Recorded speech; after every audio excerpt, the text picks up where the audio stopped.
Members of Congress and folks from all across the political spectrum weighed in on the Alexandria shooting today on Twitter.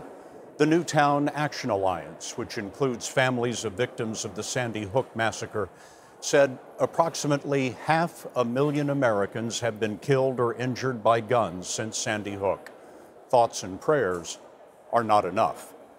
And former Arizona Congresswoman Gabby Giffords, targeted and grievously wounded in a 2011 mass shooting, wrote, "My heart is with my former colleagues, their families and staff, and the U.S. Capitol Police, public servants and heroes today and every day." Giffords went on to call the ambush an attack on all who serve and on all who participate in our democracy.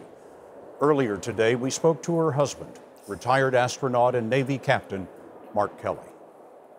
We have a lot of friends that are Capitol Police officers. Gabby had Capitol Police protection for a pretty extended period of time after she was nearly assassinated, so we became very close with them, and it's a really tragic day for democracy.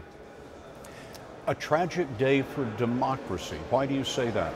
Well, you have members of Congress, meeting there, and somebody showed up to kill them. And that should not happen in this country or any other country. Separate from what happened today, where are the loopholes in background checks in America that you'd like to see plugged? Well, I mean, in a lot of places, you can walk into a gun show and buy a gun without getting a background check. You can also do that over the internet. It just doesn't make a lot of sense, and we know felons, domestic abusers, and we know that even suspected terrorists, buy firearms in that way. So we should close those loopholes. Finally, tell us how your wife is these days, day to day. She's good. I mean, her injury, she was, as people know, she was shot from about 3 feet away with a 9mm in her head. And, it's a serious traumatic brain injury. But she's in a good mood. She's enthusiastic. She just had a U.S. Navy ship named after her, LCS-10, now the USS Gabby Giffords.